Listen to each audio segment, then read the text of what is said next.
کوئی شخص کسی پر اعتراض کرتا ہے تو اس اعتراض کرنے کی کئی ساری وجوہات ہوتی ہے۔ اس میں سب سے بڑی جو وجہ پائی جاتی ہے اعتراض کرنے کی، سب سے بڑی جو وجہ پائی جاتی ہے وہ اعتراض کرنے والا شخص اپنی کم علمی کا اعتراف کر رہا ہوتا ہے کہ جو آپ نے بات کہی وہ میرے مطالعے سے باہر ہے۔ اب تیرے مطالعے سے باہر ہے تو وہ تیری غلطی ہوئی اور تیری کم علمی ہوئی، تو نہ کہ اس کہنے والے کے اوپر اعتراض کر دے۔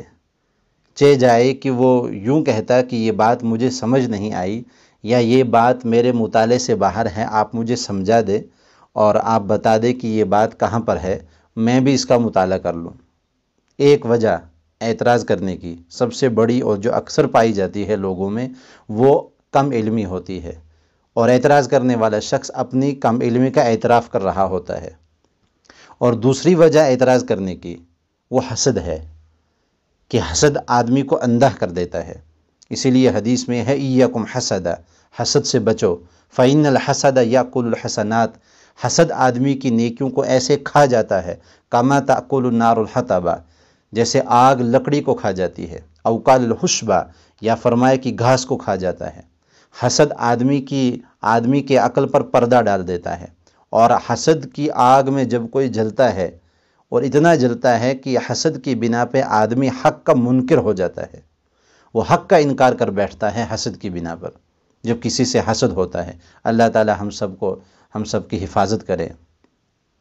تو دوسری وجہ اعتراض کرنے کی حسد ہوتا ہے کہ کسی آدمی کے ساتھ حسد ہے تو اس کی حق بات کو بھی جھٹلا دو، یہ نہیں کہ اسے پوچھ لیا جائے، نہیں، جھٹلا دو۔ اور تیسری وجہ اعتراض کرنے کی وہ بدگمانی ہوتی ہے اور بات کو صحیح طور پہ نہ سمجھنا ہوتا ہے، اور اسی لیے فرمائے کہ متکلم کے کلام کی مراد متکلم خود جانتا ہے، متکلم کے کلام کی مراد متکلم خود جانتا ہے، سامع کے سماعت کے فہم پر اس کا مدار نہیں ہے۔ متکلم کے کلام کی مراد متکلم جانتا ہے کہ آپ متکلم سے پوچھ لیں کہ یہ بات آپ نے کہی میری سمجھ میں نہیں آئی، آپ ذرا مجھے سمجھا دیں۔ یہ تو طریقہ احسن ہے اور یہی اصل طریقہ ہے۔ صحابہ کے ہاں تو تعویل کر لیا کرتے تھے۔ حضرت علی رضی اللہ تعالیٰ عنہ کے پاس ایک صاحب آئے اور آ کے کہنے لگے کہ میں نے چوری کی ہے۔ حضرت علی فرمانے لگے کہ آپ اور چوری؟ فرمایا ہاں میں نے چوری کی ہے۔ کہا کیا چوری کی ہے؟ کہا میں نے اونٹ چرا لیا ہے۔ حضرت علی رضی اللہ تعالیٰ نے تعویل کر لی، فرمایا نہیں، تو نے وہ اونٹ اپنا سمجھ کے کھول لیا ہوگا۔ آپ دیکھیں تو صحیح صحابہ کا مزاج کیا ہے، اور آج کے دور کا مزاج دیکھیں آپ کیا ہے کہ کسی کی غلطی نہ ہو تو بھی اس کے اوپر تھوپ دو کہ آپ نے یہ غلطی کی ہے اور آپ نے یہ بات کہی ہے۔ اور صحابہ کا مزاج یہ کہ وہ غلطی ہونے کے باوجود تعویل کر رہے ہیں۔ فرمایا حضرت علی رضی اللہ تعالیٰ نے کہ آپ نے چوری نہیں کی ہوگی، وہ آپ نے اپنا اونٹ سمجھ کے غلطی میں کھول لیا ہوگا۔ لیکن چوری کرنے والا شخص اور وہ ایسا مصر ہے، وہ فرمانے کہ نہیں میں نے تو کسی کا اونٹ ہی سمجھ کے کھولا ہے۔ اللہ اکبر! کہ سزا دینے والا کہہ رہا ہے کہ تو نے چوری نہیں کی، اور سزا لینے والا کہہ رہا ہے کہ ہاں مجھ سے غلطی ہوئی ہے۔ کہ آپ دیکھیں تو صحیح۔ تو حضرت علی رضی اللہ تعالیٰ نے ان کو باندھ دیا اور کہا کہ آپ چاقو اور تلوار اور تیل وغیرہ گرم کرو۔ اندر باہر پھرتے رہے کہ ایک آدمی کا ہاتھ کاٹنے ہیں، کوئی معمولی سی بات تو ہے نہیں ہے۔ تو جب حضرت علی رضی اللہ تعالیٰ اندر آئے اور آ کے کہنے لگے کہ آپ یہاں کیا کر رہے ہو؟ کہ آپ نے چوری کی ہے؟ کہا نہیں میں نے چوری نہیں کی۔ فرمایا چلے جاؤ۔ ان کو کھولا اور وہ چلے گئے، اور لوگ کہنے لگے علی انہوں نے تو اپنی چوری کا اعتراف کر لیا تھا۔ کہا ہاں ان کے اعتراف پر میں نے ان کو پکڑ لیا تھا اور ان کے انکار پر ان کو چھوڑ دیا۔ اللہ اکبر! کیا مزاج ہے صحابہ کا۔ حضور علیہ الصلوۃ والسلام کے ایسے متعدد واقعات ہیں۔ اور تیسری وجہ اعتراض کی وہ یہ ہے کہ بات کو صحیح طور پہ سمجھا نہیں اور اعتراض کر دیا۔ ایک صاحب نے مولوی صاحب سے جا کے کہا کہ ہمارا پڑوسی بے دین ہو گیا ہے۔ کہا کیوں؟ کہا وہ اپنی بیوی کو والدہ ماجدہ بلاتا ہے، بیوی کو والدہ ماجدہ بلاتا ہے۔ تو مولوی صاحب نے ان صاحب کو بلایا، اور جب وہ آئے کہا تم اپنی بیوی کو والدہ ماجدہ کہتے ہو؟ اس نے کہا ہاں میں کہتا ہوں۔ تو مولوی صاحب خاموش ہو گئے۔ جو ذہین لوگ ہوتے ہیں، اہل علم ہوتے ہیں، اور جن کے اندر دین کی درد ہوتی ہے یا فہم رکھنے والے لوگ ہوتے ہیں، تو وہ ایسے ہی چپ ہو جاتے ہیں یہاں پر یہ مولوی صاحب چپ ہو گئے، کہا کہ انہوں نے تو جرت سے کہا ہاں میں کہتا ہوں، کوئی بات تو اس کے پیچھے ہوگی تبھی تو اس نے کہا، تو ذرا پہلے اس سے پوچھ لیا جائے کہ کیا بات ہے۔ تو مولوی صاحب خاموش ہوئے، فوراً فتویٰ نہیں دیا کہ تم گمراہ ہو گئے اور تم کافر اور مرتد ہو گئے۔ آج کل تو بہت آسان ہے نا، کسی کو کافر کہہ دو، مرتد کہہ دو، گمراہ کہہ دو۔ اقبال مرحوم فرمایا کرتے تھے، تم تو ایک دوسرے کو مسلمان ماننے کے لیے تیار نہیں ہو، اب تو ایک کافر ہی بچا ہے جو تم سب کو مسلمان کہتا ہے، تم سب کو مسلمان۔ چھوٹی چھوٹی باتوں کے اوپر جھگڑے کہ ہاتھ یہاں باندھ کے نماز ہوگی یا یہاں باندھ کے نماز ہوگی۔ اقبال مرحوم فرماتے ہیں کہ نماز تو ان کی بھی ہو جاتی ہے جن کے ہاتھ ہی نہیں ہوتے ہیں۔ یہ کوئی امت کے اندر لڑنے اور جھگڑنے کے مسائل ہیں کہ امت تو ارتداد کے دہانے پر ہے اور یہ ان چیزوں کو لے کے بیٹھے ہوئے ہیں، اور یہ کہہ دیا جائے کہ کب مسلمان کو کافر کر دو، گمراہ کہہ دو، مرتد کہہ دو، اور پوری کی پوری طاقت لگا دو کہ ان کو گمراہ اور کافر اور مرتد کہنا ہے۔ تو ان مولوی صاحب نے ان سے پوچھا کہ آپ یہ بتائیں کہ آپ کی بیٹیاں کتنی ہیں؟ ان صاحب نے کہا کہ میری 3 بیٹیاں ہیں۔ کہا اچھا بڑی کا نام کیا ہے؟ کہا بڑی کا نام رخسانہ ہے، اور بیچ والی کا نام عابدہ ہے، اور تیسری والی کا نام ماجدہ ہے۔ مولوی صاحب کہنے کے بس بس بس ٹھیک ٹھیک۔ کیا مطلب؟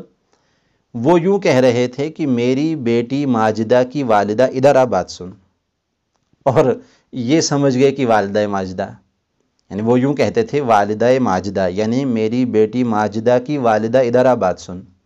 لیکن یہ سامنے والا کم فہم تھا اور بات کو غلط انداز میں سمجھا اور غلط انداز میں استفتاء لے کے مفتی صاحب کے پاس چلا گیا۔ لیکن آگے اللہ کا شکر ہے کہ مفتی صاحب ایسے عقل والے اور ایسے علم والے تھے کہ انہوں نے فوراً فتویٰ نہیں دیا جب تک نہ بات کی تہہ تک پہنچ دیا جائے اور متکلم کے کلام کی مراد کو متکلم سے خود پوچھ لیا جائے۔ اس لیے متکلم کے سے پوچھے بغیر فتویٰ دے دینا سب سے بڑا جرم ہے، اور یہ شخص سب سے بڑا مجرم ہے، سب سے بڑا مجرم ہے اللہ کے دربار میں، کہ متکلم سے اس کے کلام کی مراد جانے بغیر اس کے کسی کلام کے اوپر فتویٰ دے دیا۔ گمراہی کا کتنی عجیب سے عجیب تر بات ہے یہ۔ تو وہ اپنی کہہ رہا تھا کہ میری بیٹی ماجدہ کی والدہ ادھر آ، یعنی کہ والدہ ماجدہ ادھر آ بات سن، لیکن یہ سامنے والا صاحب کچھ اور سمجھا۔ ایک صاحب نے کہا ہمارے بستی میں ایک مولوی صاحب ہے، اس کو کسی طریقے سے بدنام کرنا ہے اور یہاں سے مسجد خالی کروانی ہے، مدرسہ خالی کروانا ہے، بلکہ اس سے گاؤں خالی کروانا ہے۔ بہت دین کا کام کر رہا ہے یہاں پر، اور حسد آدمی کو اندھا کر دیتا ہے، کچھ بھی کرنے پر آمادہ کر دیتا ہے، یہ تعجب کی بات نہیں ہے۔ تو انہوں نے کہا کہ کیسے نکالیں اس مولوی صاحب کو؟ تو ایک صاحب نے کہا کہ یہ تو میرا کام ہے نکالنا ان کو۔ انہوں نے بستی کے بڑے بڑے چودھریوں کو، بڑے بڑے نامور لوگوں کو، بڑے بڑے کھڑپینچ اور پنچ اور سب کو جمع کیا، اور ان مولوی صاحب سے کہا کہ حضرت کچھ نصیحت فرما دیں، ہمیں کچھ تقریر فرما دیں۔ تو مولوی صاحب ممبر پہ آ گئے اور انہوں نے کہا کہ قال قال رسول اللہ صلی اللہ علیہ وسلم۔ یہ صاحب کہنے لگے مولوی صاحب خاموش، بس بس بس، اپنے نبی کی گستاخی اس سے زیادہ ہم سے برداشت نہیں ہوگی۔ وہ کہنے لگے، حیران ہو گئے کہ میں نے کون سی گستاخی کر دی، میں نے تو حدیث ابھی شروع ہی کی تھی پڑھنا، اور یہ صاحب کہہ رہا ہے گستاخی کر دی۔ کہا کھڑپیں صاحب سنا آپ نے، چودھری صاحب سنا آپ نے، اور فلاں فلاں صاحب سنا آپ نے، ہمارے نبی اتنے خوبصورت گورے اور چٹے ہیں، اور یہ ہمارے نبی کو ایک نہیں 2 بار کہہ رہا ہے قال قال رسول اللہ۔ اللہ اکبر! آپ دیکھیں تو صحیح، حاسد کس حد تک گر سکتا ہے۔ لیکن حاسد، علماء نے حسد کے نقصانات لکھے ہیں کہ حسد اتنی لا علاج اور مہلک بیماری ہے کہ حاسد جب حسد کرتا ہے اللہ تعالیٰ محسود کو اتنی ترقی دیتے چلے جاتے ہیں اور حاسد کو اتنا ذلیل کرتے چلے جاتے ہیں۔ محسود کو، جس پر حسد کیا جائے، اس کو اتنی ترقی دیتے چلے جاتے ہیں اور حاسد کو اتنا ذلیل کرتے چلے جاتے ہیں۔ اور فرمایا کہ حاسد جب حسد کرتا ہے اللہ اس کی پچھلی ساری نیکیاں تباہ کر دیتے ہیں، آئندہ کی نیکی سے محروم کر دیتے ہیں۔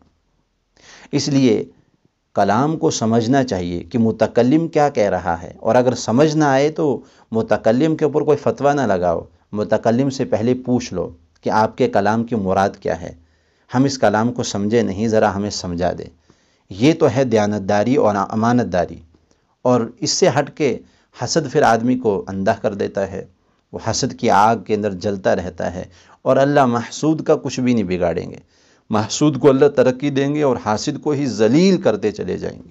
اور زمانہ دیکھے گا جب کوئی کسی کو ذلیل کرنا چاہے اور اللہ تعالیٰ اسی شخص کو ذلیل کر کے دکھاتے ہیں۔